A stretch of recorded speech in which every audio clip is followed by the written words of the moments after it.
What's up, MuggleCast listeners? If you want to make an impact online, GoDaddy.com has what you need. Get your own .com domain name for as low as $1.99. Plus, world-class hosting, fast and easy website builders, and much more. Plus, as a listener of MuggleCast, enter code RON, that's R-O-N, when you check out, and get your .com domain name for just $6.95 a year. Some restrictions apply. See site for details. Get your piece of the internet at GoDaddy.com. This week's MuggleCast is also brought to you by Borders. Prepare for the upcoming release of Book 7 by catching a glimpse of where it all began. During the month of April, you can purchase Harry Potter and the Sorcerer's Stone on DVD for only $14.99 at Borders. Also, be sure to reserve Book 7 at Borders at 40% off and get a free sticker. Choose from Trust Snape or Snape is a very bad man.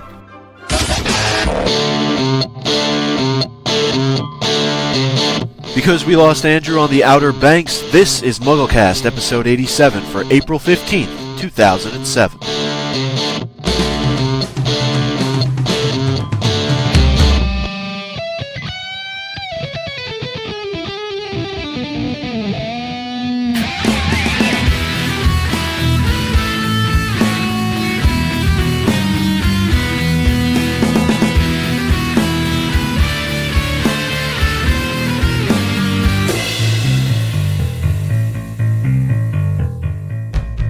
Okay, everyone.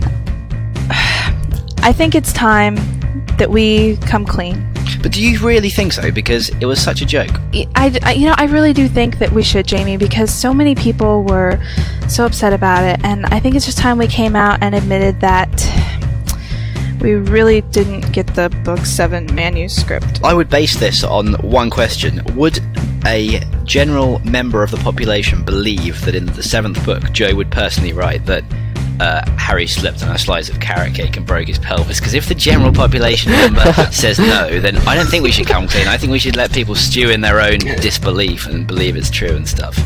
Well, we can insult our listeners for believing that Harry slipped on a piece of carrot cake, or... I think we should... I'm sorry, Eric. I think that they deserve insulting if they believe that. Well, if that didn't do it for them, the whole Facebook thing, exactly. Was a lot more realistic. So... Oh, wait, that wasn't true.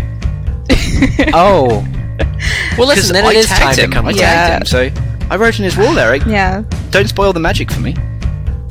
Yeah, in all seriousness, everybody, it was a joke. It was. Frankly, I'm a little surprised that there were people who believed it. It's just a joke. It's just I love how our supposed to be 30-second intro is now turned into 2.5 minutes of intro. And with that, I'm Laura Thompson. I'm Kevin Steck. I'm Jamie Lawrence. I'm Eric Skull. And I'm Mike Tenenbaum.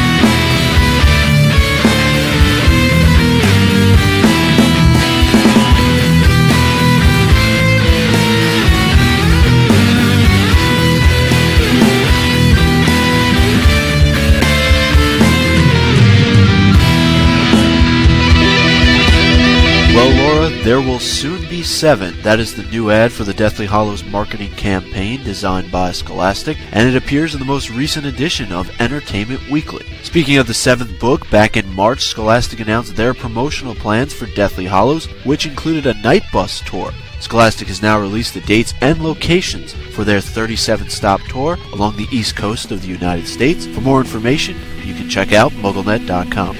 In an interview conducted on the Order of the Phoenix set last fall, producer David Heyman discussed what cuts they made to the film, his take on the film's darkness and intensity, and director David Yates. He said about Yates, "You see a director with a real strong point of view, a really idiosyncratic sensibility. He is someone who grounds things. He makes everything seem very real and authentic, and that's very important for this. This is a film which is grounded, I think, more in reality in the sense that it's about a revolution in a way. War is upon us, or is getting closer, as Voldemort has returned." And Ivana Lynch recently did an interview where she spoke in detail about the past year where she won the role of Luna Lovegood. On whether she and Luna share similarities, Ivana says this: "Yes, quite a few.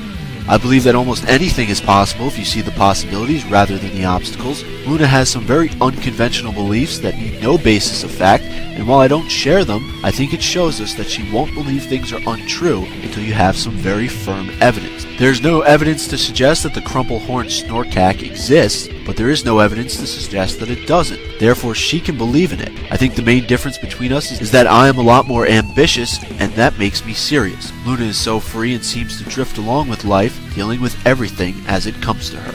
J.K. Rowling is set to be featured on Britain's Rich List next Thursday on ITV1 at 9 p.m. According to Radio Times, every year the Sunday Times Rich List ranks Britain's top earners by their wealth. ITV gets an exclusive preview and meets the members of this exclusive club, where the entry level is 70 million quid. Finally, happy birthday to Emma Watson, the Harry Potter actress who plays Hermione Granger, turns 17 today, and another Emma Thompson, who plays Professor Trelawney, turns 48. That's all the news for this April 15th, 2007 edition of MuggleCast. Back to the show. All right, thank you, Micah. You're welcome, Laura. You know, I like doing the news for you much better than Andrew. Oh, yeah. I know I'm not as pushy about you getting it done, right? That's right. Yeah, you should see Andrew. Okay, we've only got one announcement for everybody this week. It's just Podcast Alley. We're number 1 over there, so just keep up the voting. We're ahead of that other Potter podcast and Keith and the Girl, which is always nice. But do you know what? Can I just say quickly, do you think we're insulting the intelligence of our viewers by asking them every week to vote on Podcast Alley? Because you'd think after 87 shows, they might just remember.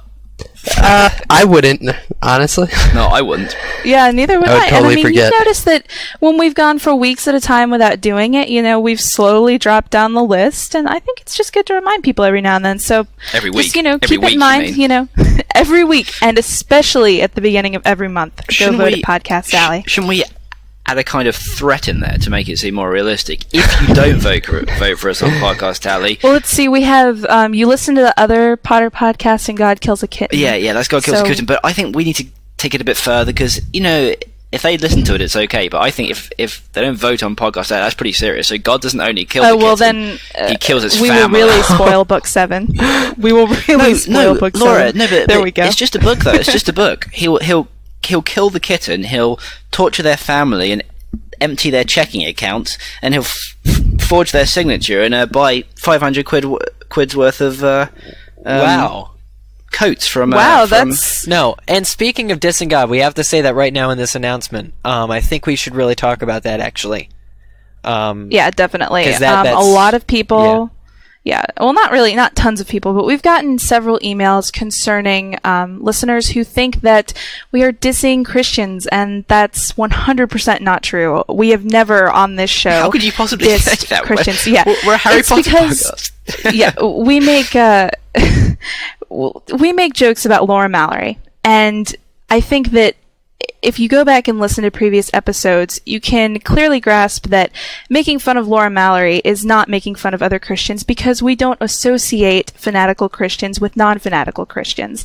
And I think that pretty much sums it up. Does anyone else have anything to say on that? I think that was pretty perfect. Even though we're not associating with non-fanatical Christians, Laura Mallory, are we associating Laura Mallory with fanatical Christians? Yes, of course we are. I withhold the question. I withhold the question. You're doing great. Okay. All right. Just let's stay away from that, please. Laura, I have an announcement. You do? What is that, I Micah? do. If people haven't noticed already, we're kind of... You're pregnant. Yes, I am, Jamie. But you weren't supposed to tell everyone. At least not now. Anyway, we're down one of our hosts. Andrew's not here this week, but he wanted me to read a little bit of a note that he put together for all of his fans out there. Do you mind if I go ahead? Why does he always do this? It just reads pickle. That's all it says, pickle. They all know what it means. No, it's a little bit more involved than that. It's actually why he's not here, so I think we should take a few minutes and go into this just a little bit. Why do we do this every week? If the guy can't make it or edit it when he's editing, because it's normally a boring excuse. Why can't he make it? Oh, because he's going on a family meal. Oh wow.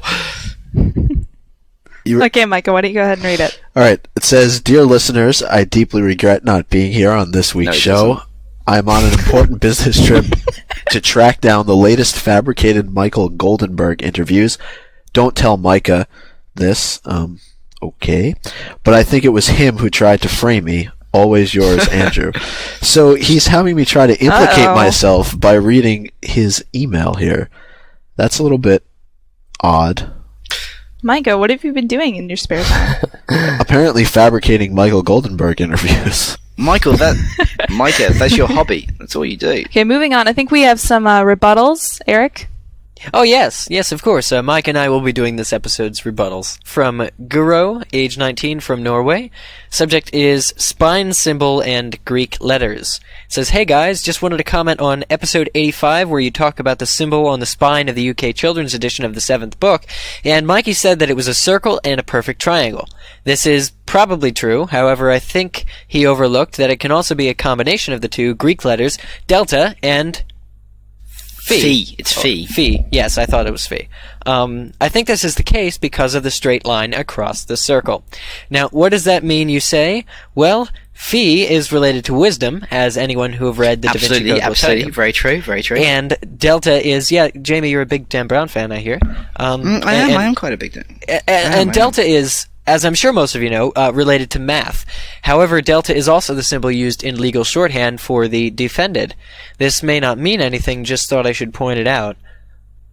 Thanks. I like that whole bit about the defended, because when you think about it, the character who's going to need the most defending in Book 7 is Snape. I'm trying not to think in terms of this being a part of the cover. I really think it's a publisher's symbol of some sort, because it's on the... I don't think so. Yeah, but it's on the spine in the same area where other pictures have been on the rest of the books. Oh.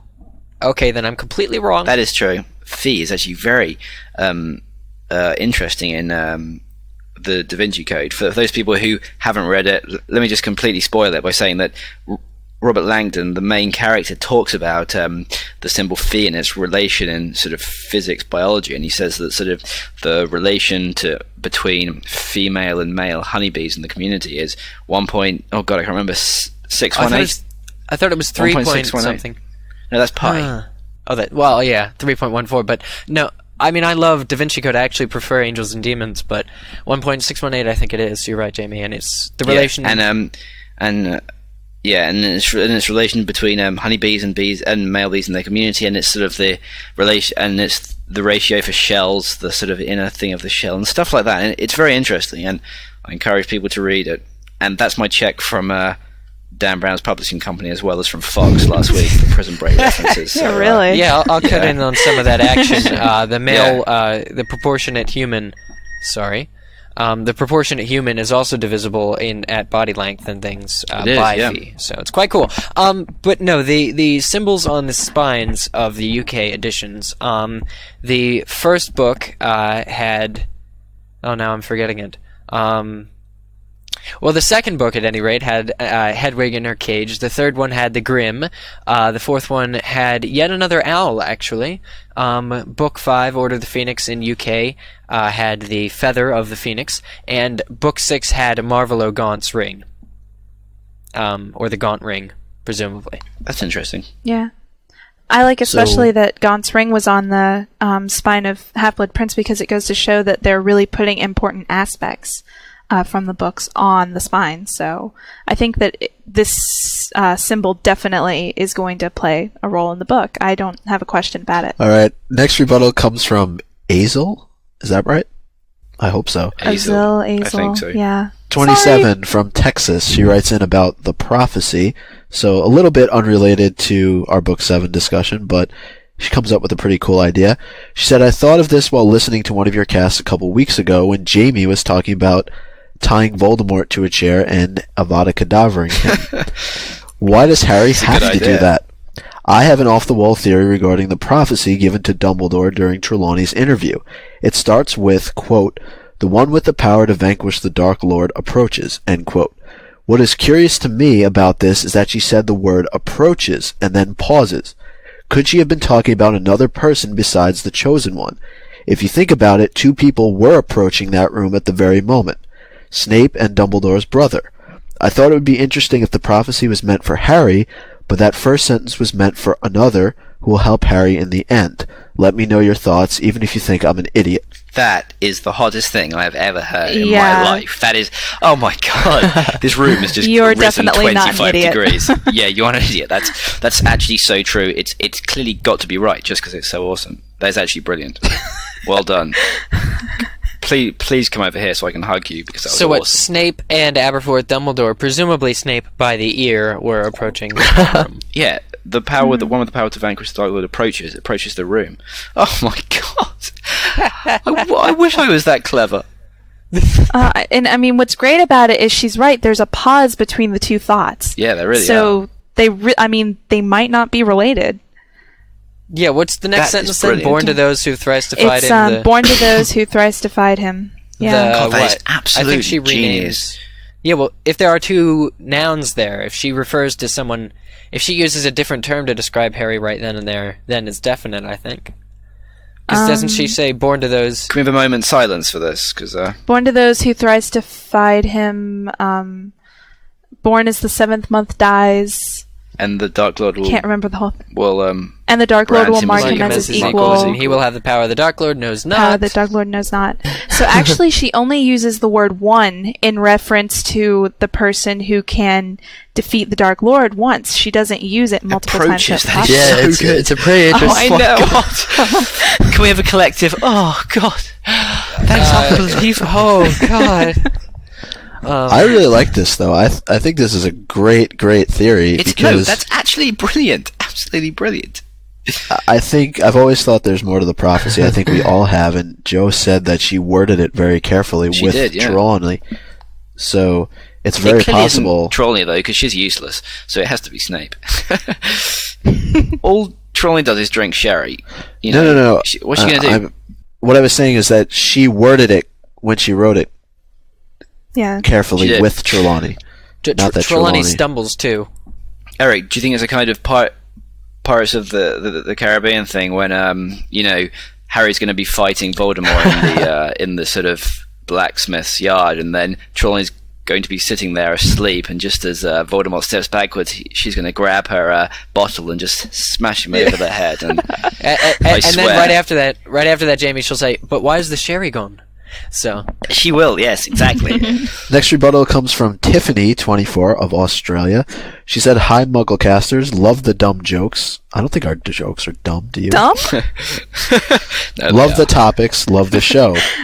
P.S. I think the castle on the back of the UK children's cover may be Durmstrang, as it looks quite icy, and JKR said we will see Crumb again. Also, the mist could be the Dementors breeding. I would also like to add that I think the UK children's may be Gringotts. Hagrid takes an indestructible goblin-wrought helmet to present to the Gurg and Half-Blood Prince, or may possibly be a vault of Gryffindor, seeing as the only stones in that treasure are rubies. Sorry if I'm repeating anything anyone else has said, and thanks for a great show. Interesting. I like that Durmstrang idea. I like this. Very clever. The mist as well. Yeah, a lot of people seem to think that it's Durmstrang. Yeah, I saw that, but I'm not so sure because they say it looks icy, and it just seems like It just seems like it's that's a play on moonlight. the moon. Yeah, I don't think it's really Yeah. icy. I mean, it's definitely icy in color and appearance, but I don't know if it's actually. But what I really like about Tiffany's rebuttal is she talks about the possibility of the UK children's cover taking place in Gringotts, which is great because It is, today's yeah. main discussion is about Gringotts, and we'll be getting to that in a few minutes.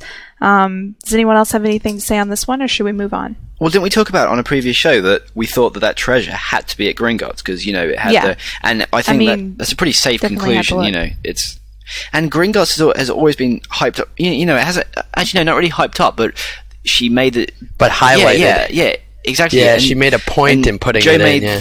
the deal of making the poem to be a big deal. The thing on the front door of Gringotts, and Hagrid said that Gringotts was the safest place to keep something apart from Hogwarts, and it just seemed like a safe place anyway. So we have to go back there. All these places have to be important to both sides in the Wizarding War. And what I love about it is you'll remember that I've been, harping on about this whole parallels between the different books. And Yeah. really, the largest role that Gringotts has played was in Book 1. Yeah. And I'm really excited about seeing it again in Book 7. I think it's I agree. awesome. I like the part about the indestructible goblin-wrought helmet, because if you look at some of the pieces on the cover of the UK children's edition, it shows that there's not just the helmet, but it seems like there's a lot of different pieces of armor, which actually leads into the next rebuttal. So Eric, go ahead. Why, thank you, Micah. And now with today's weather. This fourth rebuttal comes from Anne Beth, age 16, also from Norway. We have a lot of Norwegian Harry Potter fans, and we appreciate every single one of them. Now, 2 in one episode is very, very big. It is. Very good. Okay, subject is UK children's cover. Hey, guys and Laura. I was just listening to episode 83, woot woot, which Eric did a wonderful job editing, and when you were discussing the UK children's cover, I remembered something. Just because it's not transcribed doesn't mean she doesn't say it. Half-Blood Prince, page 407, UK edition. Dumbledore and Harry are looking at the memory of Hepzibah Smith. Voldemort visited Hepzibah because he wanted to know if she still wasn't willing to sell her goblin-made armor. It was only mentioned in passing, but we all know that that's JK's style. We sure do. Could that be the armor featured on the UK children's cover? The goblin-made armor from the... Yeah. If so, is it a Horcrux? Perhaps it belonged to Ravenclaw or Gryffindor. Seeing that Gryffindor had a sword, perhaps he had armor to go with it. Just wanted to know what you guys think. It's possible, yeah. Well, one thing I just wanted to bring up was that Hepzibah Smith was visited by Tom Riddle when he was still working at Borgin and Burke's, and upon arriving to Miss Hepzibah, he told her that he was there because Mr. Burke would like to make an improved offer for the goblin-made armor. So I thought that was kind of interesting because, again, there's armor on the cover of the children's edition in the UK for Deathly Hallows. So is it possible that maybe Mr. Burke didn't want it, maybe Tom Riddle wanted it to make a Horcrux because we know the nature of the armor itself is almost indestructible? Yeah, it's definitely possible. It would be something that would really appeal to him, I think. My question is, did he actually make a Horcrux out of it? What are the chances that the cup, Hufflepuff's cup and some armor, 2 Horcruxes would come from one person? But isn't he that? But it's just goblin-made armor. It doesn't... I don't know, it just doesn't seem special enough. Yes, it's special, but there's more than one goblin who can make pieces. It, whereas unique. Hufflepuff's cup, exactly, yeah, he wants... It's like...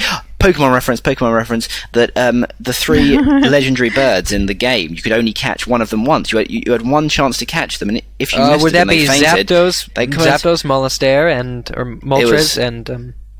almost. Articuno, Zapdos, yes. and Moltres. Moltres. But yeah, you only had one chance to catch them, and if you missed it, you missed it. And it's kind of like that. I think he just wanted one of a kind thing. So I don't think he'd want something which, although very, very rare, and which could be done with a spell, or made by, any number of goblins, and it's still rare, and the techniques are still rare. I don't think he'd want that, because he'd just want one-of-a-kind items. Well, what if it was one of the kind and who it belonged to, though?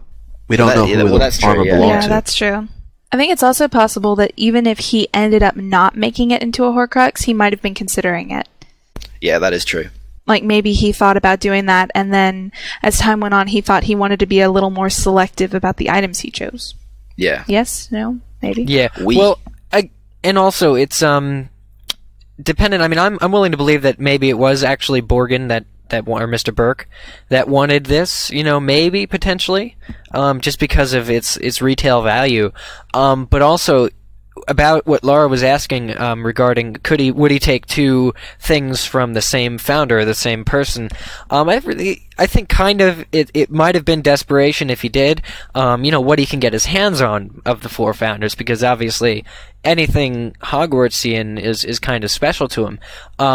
But I also think in the book 7, it doesn't necessarily mean that all the items of the Founders are Horcruxes, but I do think that Harry will have to find items of the Founders as a completely separate entity, perhaps for a different reason. Maybe the Founders of Hogwarts' items will aid Harry not because they're Horcruxes, but just because they're special in themselves. Do you guys think that's possible? Well, I was almost thinking that Harry might have to... Part of his adventure might just be finding clues, not just finding Horcruxes, but finding various things that Tom Riddle had owned that aren't Horcruxes, but that lead him to one. Kind of along the lines of the locket. Voldemort's got a secret stash. Fake Horcruxes? Yeah. No. He's got... he just throws them out at will. Can I make a parallel? parallel? I don't know. Yeah, go ahead, Jamie. There was a film called Under Siege 2, which starred Steven Seagal, and basically what happened was they put this. No, seriously, this is serious.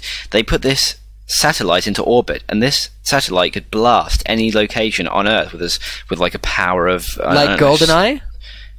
Like GoldenEye, exactly, just like GoldenEye, and basically what happened was the U.S. military wanted to destroy this the satellite, so the mastermind who took over this satellite and made it evil to blast all these things created a number of sort of like fake satellites, and then the military had like 50 to choose from, and in the end they got the wrong one, but then it all worked out because in Steven Seagal films he has to be the cool hero who kicks everyone's thing. So, but yeah, that could be like it. Like Voldemort creates fake Horcrux. Because I mean, I'd do that if I wanted to make people, look forever for the real thing. Maybe. The other thing though is Voldemort is also blinded by his arrogance, in suggesting or even thinking that somebody would be able to find out his secret of his Horcruxes. Yes, they might be highly guarded. But also, I don't know if he'd go so far as to create fake ones if somebody would. I think he'd have more pride and more time to conquer the world than keep creating, an obscene amount of false Horcruxes. I mean, if Dumbledore had difficulty finding one of them, I think Voldemort is kind of right in his, false security of being safe with his secret. But obviously, somebody like RAB could have easily come in and found him out. So, I don't think there's a lot of decoy Horcruxes, as it were, but for exactly that reason. Eric. Thank you, and I just wanted to, Jamie went all out here with Under Siege 2 Dark Territory, which was released 14th of July. Very good. Yes, 14th of July, 1995. Eric, you aren't using IMDb, are you? That excellent site to find out information. IMDb. At the top right of the page, I can't help but notice this lovely advertisement for Amazon.com. Oh, yeah. But at any rate, directed by Jeff Murphy, and the writers are J.F. Lawton and Richard Hatem. Awesome. Okay, unless anybody else has anything to say about these rebuttals, I think it's about time we move into our main discussion. So you guys ready? Yep. Okay, with all of the feedback that we've gotten about Gringotts, I thought that it would be good to talk about what role Gringotts could play in Deathly Hallows. Now, I was looking through Sorcerer's Stone, and I noticed that the description of Gringotts kind of fit the description that we see on the cover. It's described as having narrow stone passageways lit with flaming torches. It slopes steeply downward, and there are little railway tracks on the floor, twisting passages. Harry also saw a burst of fire at the end of a passage, which would support the theory that they're actually facing a dragon in that one image. Also, Harry passed an underground lake where huge stalactites and stalagmites grew from the ceiling and the floor. So we know that Gringotts isn't just a bank. It's actually kind of it's actually got an underground lake, and it's got ravines, and it's not just a building. And that's what I find interesting about it. Well, the thing that I always thought, the main point I always thought about Gringotts, and the thing that we should always include and sort of stress, is that it's not under control of the good side. And it never has been. And even though Dumbledore uses one of the vaults to store the Philosopher's Stone, that doesn't mean that he has control over everything. It's just a high security vault that he happens to own or loan. And I think that it's important to point out that both sides can use Gringotts if they want to. It just seems like a kind of neutral player in the whole war. It really does. Don't kill us, and we won't side with the other side. So I think it could be immensely important in the seventh book just because of that. Yeah, the impression that I've gotten of the Goblins is that they really don't care one way or the other as long as they're not affected. Exactly, yeah. I don't think it's as much that, though. As long as they survive and as long as they, get their gifts. Well, yeah, they do want to survive, but they aren't necessarily the people who are going to say, just don't hurt us and we'll go along with you. I think there's a bit of greed and there's a bit of loyalty among goblins. I mean, they've rebelled how many times throughout history that we hear of. So they aren't exactly non-active members when wars and things are breaking out. They do participate in wars, so I think they are not as much, importantly neutral as they're appearing to be now. I think it's just a matter of greed and power. I think they have ties to both the good and the dark side, and let's face it, I mean, both good people and bad people can have the same bank. So money kind of, there's charity and there's obviously blood money, And Well, I wouldn't say necessarily that they have ties to the good or bad side. I think they are neutral to who they serve. So whether you're good or bad, they're going to give you a bank account. Because they... Right. But they aren't necessarily going to stay out of war either. I'm not sure about that. I think the only way they would get involved in a war was if it directly impacted the goblins. I agree, yeah. If they don't have any reason to be involved, I don't think they will be. And if you remember, this has already happened before. So the fact that they didn't mention punishing them or, putting any restrictions on them, it means that they weren't a problem before. Why would they be a problem now? Yeah, I mean, you hear about how giants played a big part in the first war, but you never hear anything about goblins. Right. And that's not to say that there's not one goblin that's corrupt, but that goes for anyone. Well, I think they have a lot of pride in what they do, and I think if that pride was threatened, whether it was from one side or the other, then that may cause them to act. And I liked what Jamie was saying before about how we've seen it play such a big role in the first book, and we saw that it's not completely safe either, because that vault was broken into by Voldemort, or Quirrellmort, whatever you want to call him. It's a very good chance that they're not playing one side or the other, because I think they would have reacted a lot differently if, for instance, they were on the good side completely. Yeah. You know what I mean? Yeah, that's true. But can't they just be neutral? There's those people who decide to stand out and, I mean, I just always kind of gotten the impression of the goblins that, say if someone from the good side did something bad to a goblin, they're not going to go join Voldemort's ranks just because someone from the good side did something to them. They're going to go after that one person. They are, but I don't know. I mean, I don't want to sort of insult these creatures, but it just seems that, if I was a Dementor, they're going to come after you in your sleep. They might do, Micah. Don't you read these chain letters and it's like, I am 6 years old, I have no eyes. If you don't forward this to 100 million people in the next 2 seconds, I'll come to your bed tonight and kill you. So they might come after you, Micah. So don't push your luck. No. Oh, God. The way I see it is that it seems that these kind of creatures. Now, I don't want to sort of generalize over goblins, but Dementors, it seems that they are ideally suited to be on Voldemort's side. He'll give them what they want, which is a feast of souls. And it just seems that goblins, I don't know if it's just me, but it just seems that they would be better served by going with Voldemort. I'm sure whatever they want, he could provide for them. Whereas Dumbledore will say, well, is it good? If it's good, I'll give it to you. If it's not good, then you can go fish.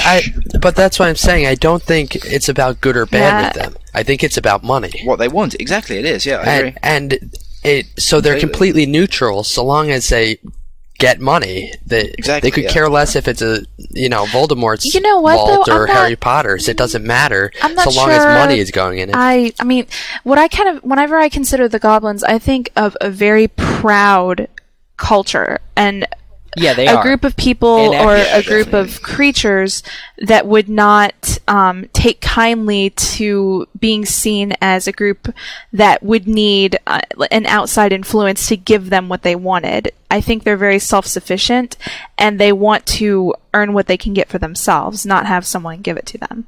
Yeah, it's that's the other thing too, and it's great for Laura to point that out, because if you think about it, despite the fact that they just want money, they are a proud people. Or a proud, group of creatures, or they're a proud group. And if you recall, things throughout the Harry Potter books, for instance, Barty Crouch, was it, who gave them false, leprechaun gold to pay back some of his debts?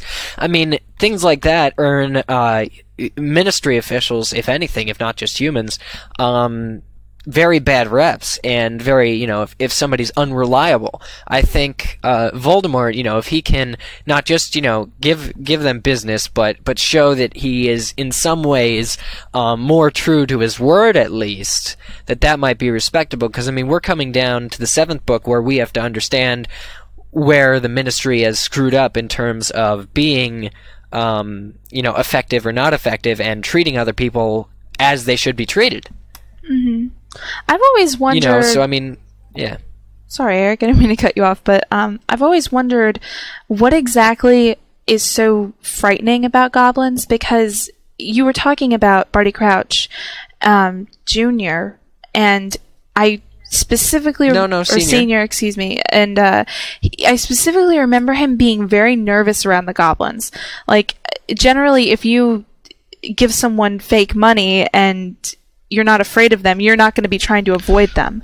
But he was clearly trying to avoid them, and he seemed very nervous. And I just wonder what exactly the goblins can do. Well, Laura, they have a cave with a dragon and a lake and stalactites. Are they going to drag him down there and feed him to the dragon? And tie him to a stalagmite. I mean, I'm dead serious. That's the kind of stuff that happens in this do they world. have the kind of powers that house elves have?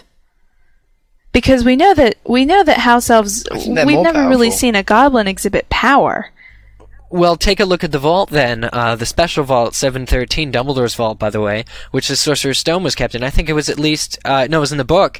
If anybody but a goblin tried to open the door this way, they would be sucked into the door and kept there forever, until we check it. And Harry says, 10 years. Well, no, he said until we check it. And he says, how often do you check it? And he says once every 10 years, So they've got some kind of power. That'd be a horrible lifestyle, kind of sucked into a door. But I wonder if you age.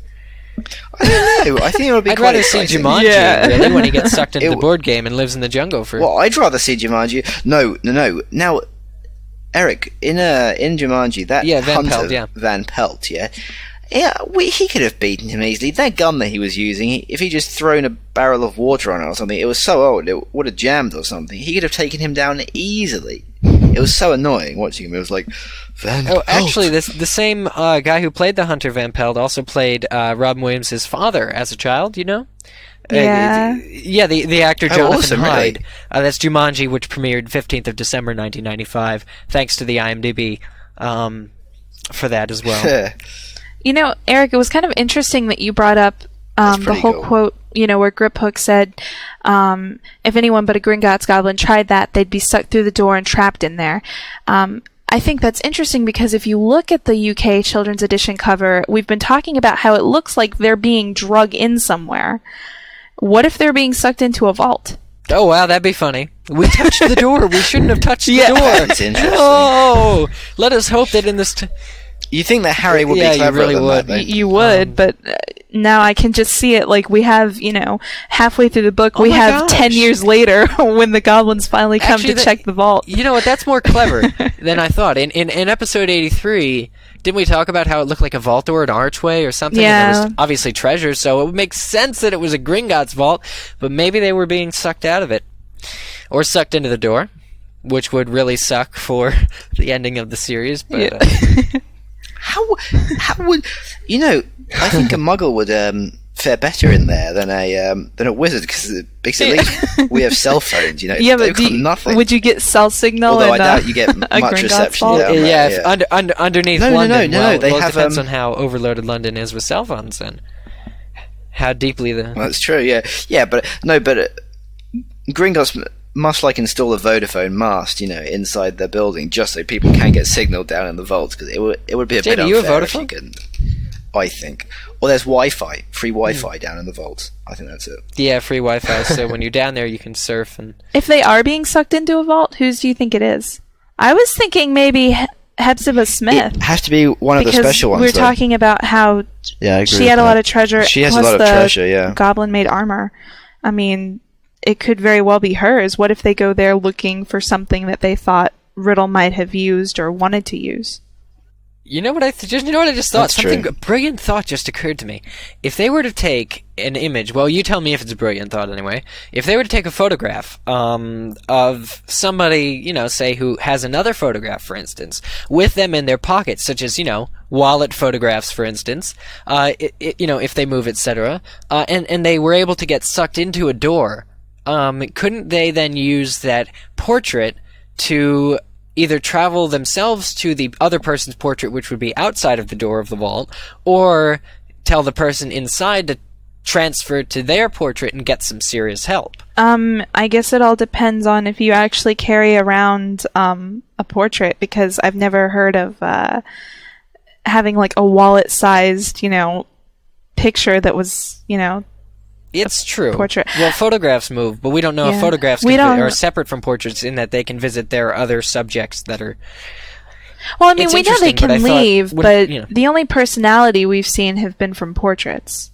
Well, I don't want to talk about whether or not they're imprints of personalities or not, but they can transfer between portraits. Yeah, I mean, they that can. happens all the time in the books. Yeah, and but they I can also mean- visit their other selves, such as what was it? The old headmaster who's at Grimmauld Place, who's Sirius's great grandfather. What's his name, please? Phineas Nigellus. Thank you. Okay. You're welcome. Oh, go you, Laura. Anyway, That's like he went remembering your between his birthday, old portrait to see. Yeah, well, yeah, that's freaking crazy. So, Kevin, are you April 17th then? That's pretty cool. Yes, I am. I'm April 23rd. Shakespeare's birthday, by the way. Yeah, happy early birthday, you guys. Side note. Thanks. No, Eric. Shakespeare was born on your birthday. Come on.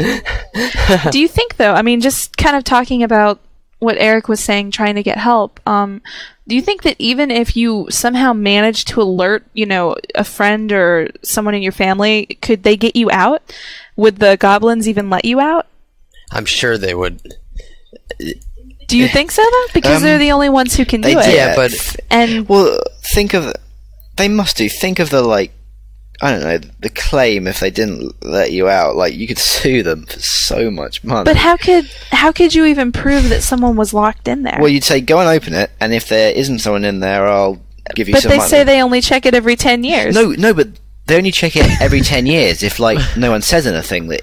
I think that's just a random check. Every 10 years, they'll check it to see if anyone's in there. But if someone comes down and says, look, my son's gone in there, okay, and I haven't seen him for a few years, so can you just go and look and see if he's in there? I think they'll go and check, to be honest.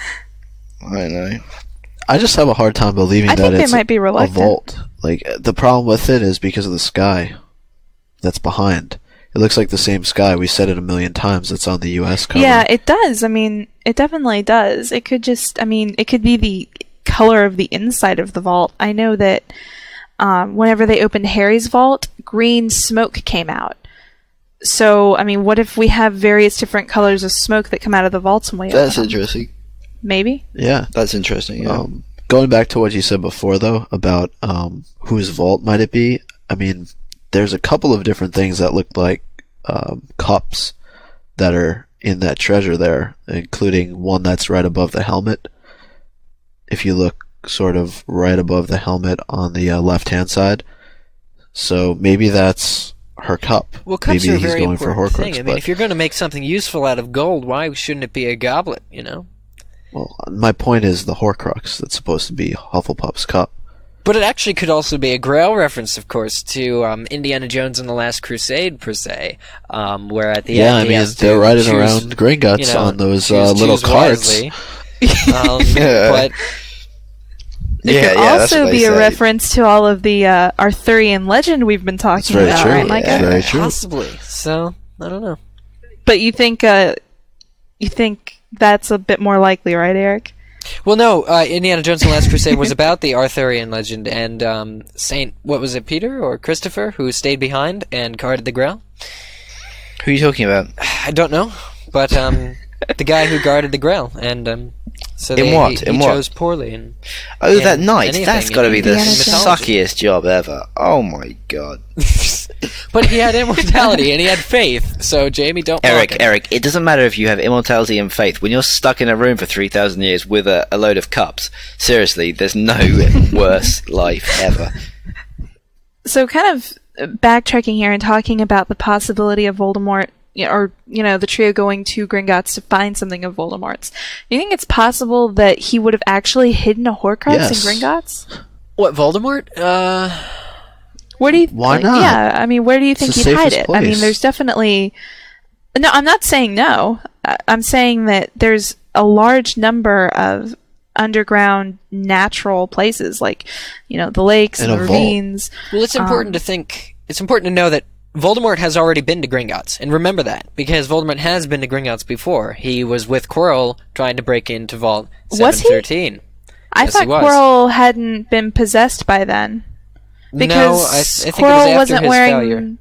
But Quirrell wasn't wearing the turban when Harry met him first. Whether or not he was possessed, Voldemort was probably right there next to Quirrell, if it was on his back of his head or not, trying to help him get into Gringotts, because believed to be the act of dark witches or wizards unknown.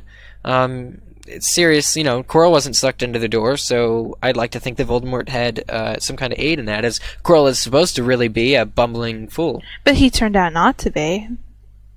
It kind of turned out to be an it's act. not a matter. I mean, he was daft enough. No, he was daft enough to get himself lost in Albania or whatever, and be possessed by Voldemort. So I would still say part of that is how stupid or incompetent he was as a defense against the dark arts teacher. We're kind of just talking about how Voldemort likes to hide his Horcruxes in areas that wouldn't necessarily be considered completely safe. I mean, Gaunt's ring was in kind of the ruins of the house, and the locket was in a cave. So I think it definitely is a possibility that he would hide a Horcrux in Gringotts, maybe not even in a vault. Because he seems to kind of like secluded areas that I don't know, but it leaves it kind of open, doesn't it? It's like having a house which is really, really secure, and then breaking into it and hiding your Horcrux in there. It's like giving control over your Horcrux to a different group. I don't know. It just seems like I'm sure that the Goblins know all of Gringotts' secrets, and I'm sure that there's a way to find out what's in there automatically. So. Well, we're kind of talking about the Goblins as being impartial. What if they view, customer confidentiality the way any other bank does? I mean, not to get terribly confidential or terribly specific here, but if they're viewing anything being locked up in their bank as something that belongs to a customer, they're not going to tell anybody about it. That's actually true, Laura. It's a brilliant idea as well, because if Voldemort's got a safe deposit box, here's an idea, Voldemort. Get a safe deposit box, and the only way anybody else will be able to enter it will be if they inherit the safe deposit box. Hide your Horcruxes in there, and you'll never have to worry about anybody else inheriting, because you won't need to worry about being expired. Never have kids. We'll for never obvious have kids, reasons. But what I'm saying is kids. he can't die because of his Horcruxes, so if he puts his Horcruxes in something that will only be passed on once he dies, it's kind of, a win-win situation. I don't know. I mean, makes sense to me. Yeah, it's true. I was going to say, I don't necessarily think the cave was a not safe place to hide it. I mean, think of all the things that they had to go through just to get to the locket. But my other thought was, what if the rest of the Horcruxes, or at least the ones that are sort of the inanimate objects aside from Nagini, what if they're all in a vault somewhere? Is that possible? I mean, are they all in the same place, or do you think they're all in different places? Well, I mean, I personally think for the sake of the story, they're in different places. Yeah, I think so. Yeah.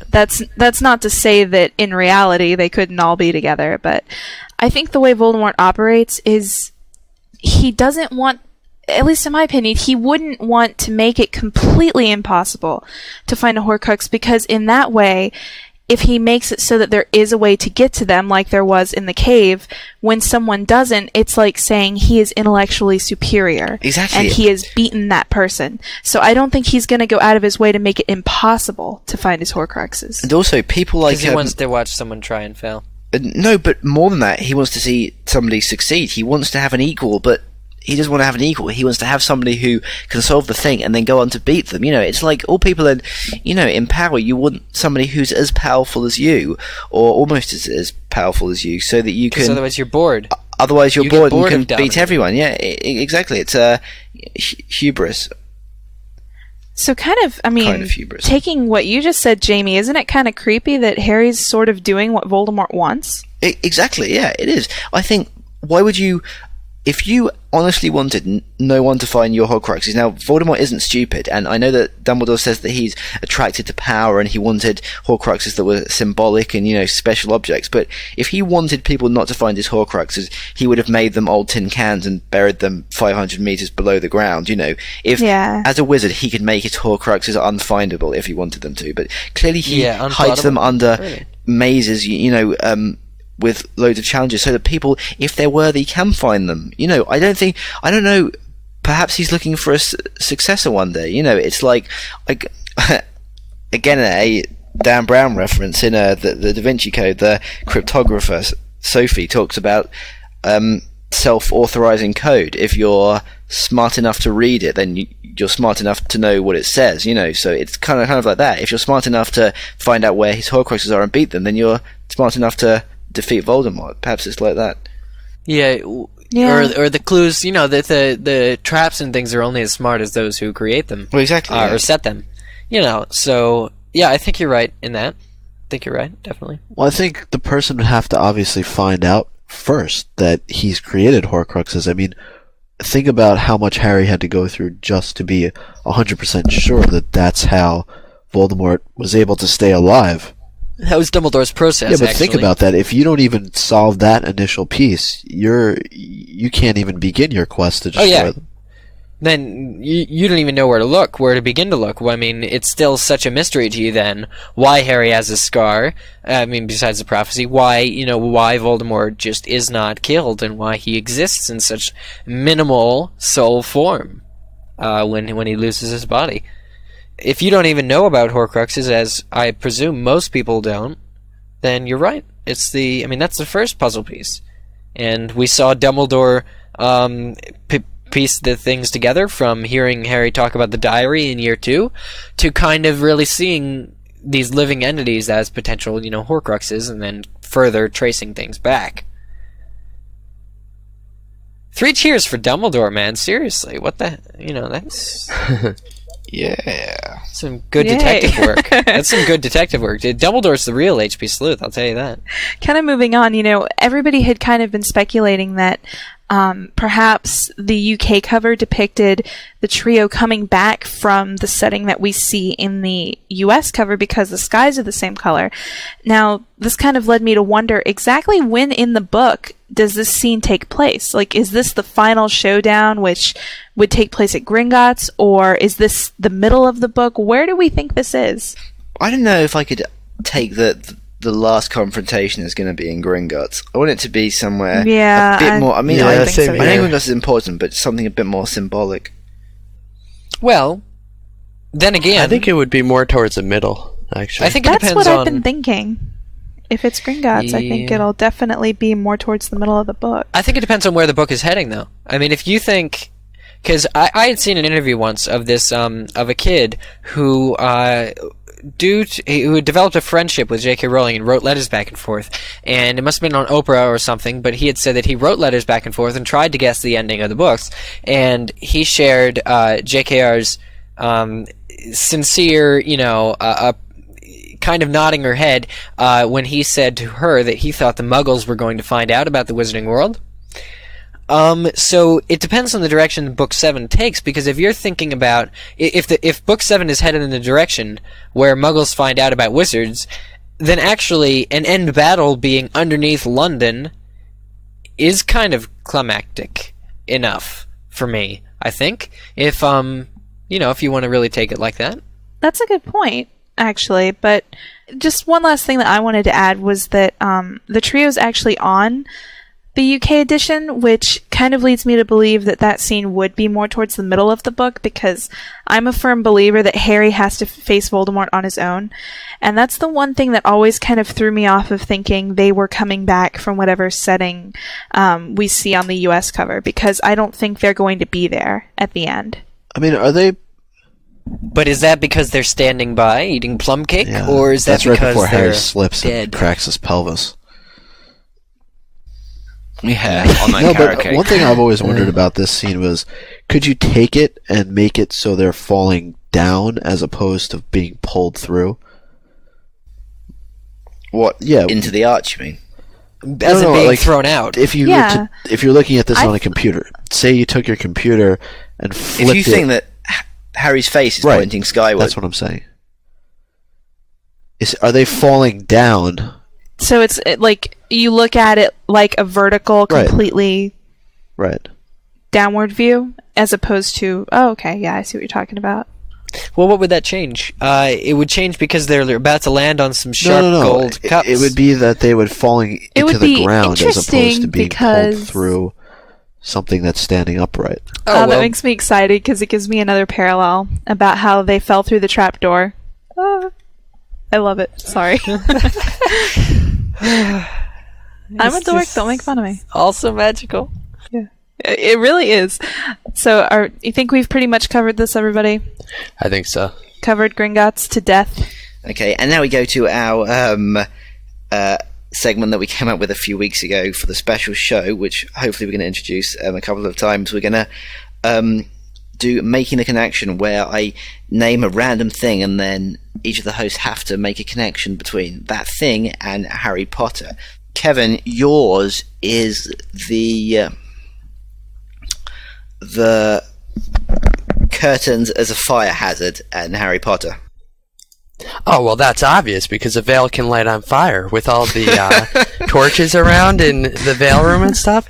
All they use is candles and, you know, they don't use any light bulbs or anything. So I could see book 7, it's going to be a major event. Yeah. The veil lighting on fire. No. That's crackpot theory, but, I mean, I see what you're saying. I mean, if you set it on fire... If you set the veil on fire, that's no portal to the world of death anymore. Oh yeah, absolutely. Souls can't get through. It's like Little Nicky, where they're just sticking to the you know. Okay, Eric, yours is let's think. Okay, an overpriced buffet in Harry Potter. Well, clearly the Weasleys are personified in the series as being not of sufficient money, so an overpriced buffet would actually greatly upset them, and they would not actually be seen. And basically, an overpriced buffet is an unlikely scene in the Harry Potter series. With two exceptions. One is that for Bill and Floor's wedding, they go all out and say, "What the hey? We're going to go to an overpriced buffet." And in the meantime, you know, what is the function of the toffee? Well, no, they have toffees and stuff. But and the other exception would be that Harry treats. Perhaps at the end of this, you know, the end of the book. This is again kind of merging the crackpot theory. Or the house elves start charging. Yeah. Oh, that's true as well. That's true. Hey, put it this way, Kevin. Thank you for that, because if the house elves started charging, gosh, what wouldn't be an overpriced buffet? All the pumpkin pasties and everything that they eat, and it just keeps refilling itself. That's an overpriced buffet. Thank you, Kevin. Laura, your one is Augustus Gloop in Harry Potter. Oh, well, I mean, you look at all the candy you see in Harry Potter, it's a wonder that people don't come out like Augustus Gloop. I mean, next thing you know, Harry's going to be getting sucked up a giant tube of chocolate Laura, milk in the next book. Some do turn out like Augustus Gloop. Oh, Dudley, that's true. That's very true. Yep. Okay, Micah, back to you. But see... I can't remember what yours is. You're going to have to just improvise. It's Tiger Woods and Harry Potter. Tiger Woods and Harry Potter. Come on. Well, I mean, I think it's pretty obvious, don't you? Tiger Woods is a huge sports star. Harry is a huge sports star. He plays Quidditch. Tiger Woods plays golf. They both play on grass.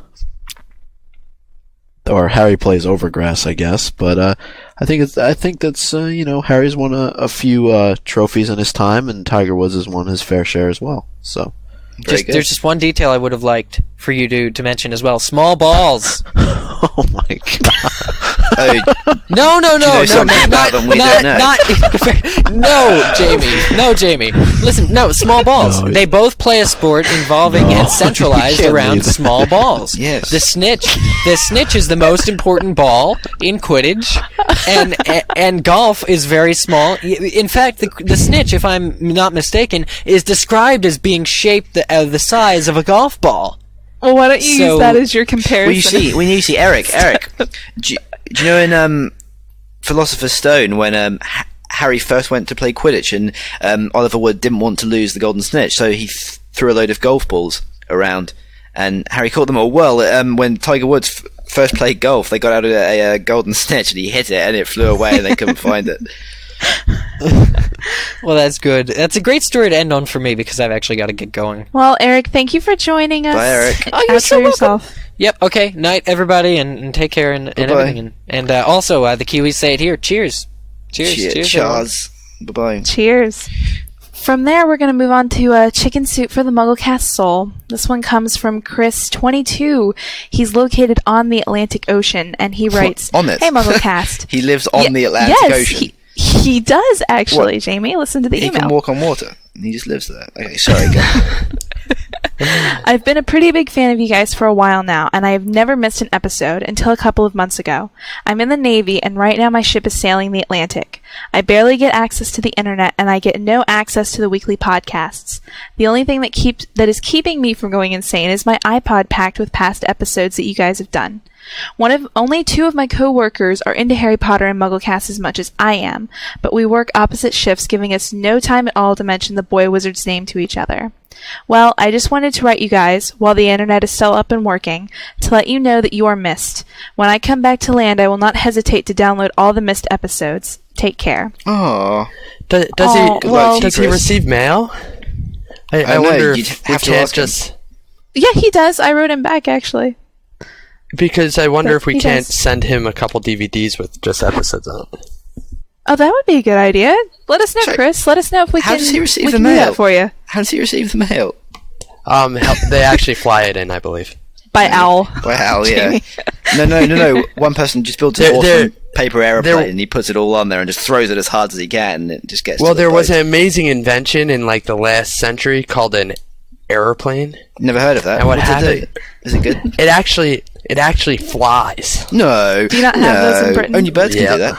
And Icarus, Uh-huh. but he screwed up. So, Jamie, how'd you get over here all those times you swam?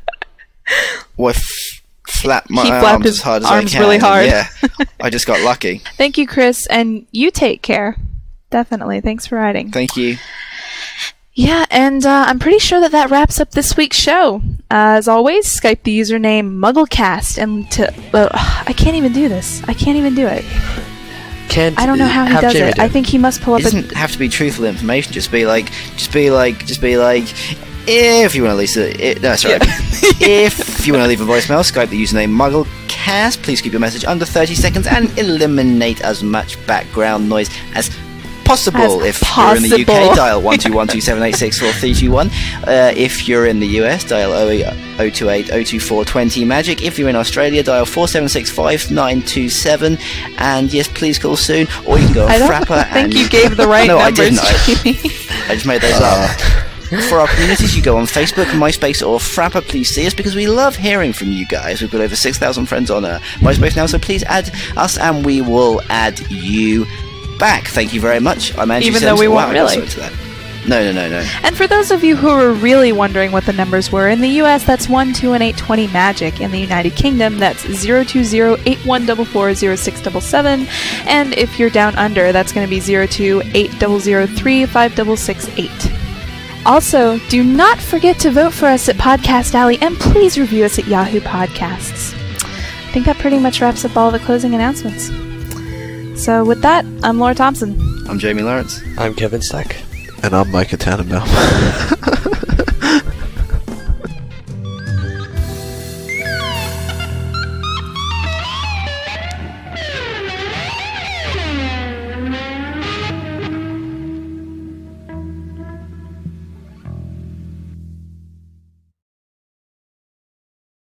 Yeah. By the way, Pirates of the Caribbean comes out next May, and I think we should promotionalize This that May. one as well to see if they will. Oh, this upcoming month. Yeah, we should. We should start getting more of these deals, or we just promote a few Isn't, books or films, Yeah, and you know. totally. We need to talk The to people trailer about actually it. is out. Isn't Have you seen the Spider-Man- trailer?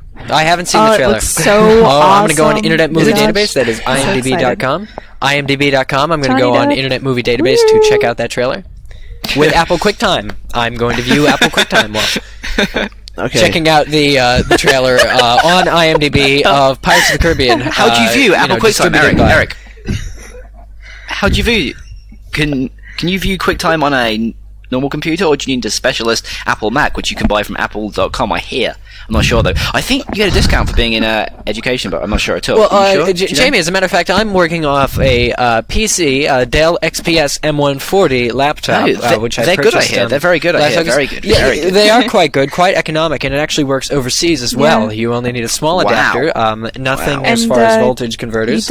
You don't have to And restart your computer this can be- twice to That's Yes, very this, true. this can be purchased from any AAA travel store and travel center for the unwitting price of about $4.95. So it's quite economical, and Or you could vote on Podcast Alley. Okay. and Now yes, that Eric of has course. his check, I think he needs to read the next rebuttal. I think he does. He is. Here's I'm sure she's heard this a million times before, but if she invited us round for the first meal of the day, what would we be doing? What would we be eating and where? What's her name? Where would... What? If who invited? What? I'm confused. If the person who wrote this thing invited us round for the first meal of the day. Oh God! She said she loved the dumb jokes. No. Funny. She said she loves the dumb jokes. Yeah. There you go. And she probably loves how it takes us like 10 years to catch on to them. Oh yeah, I bet she does. I bet that's her favourite thing. That's all the news for this. I don't know what date it is. That's all the news for this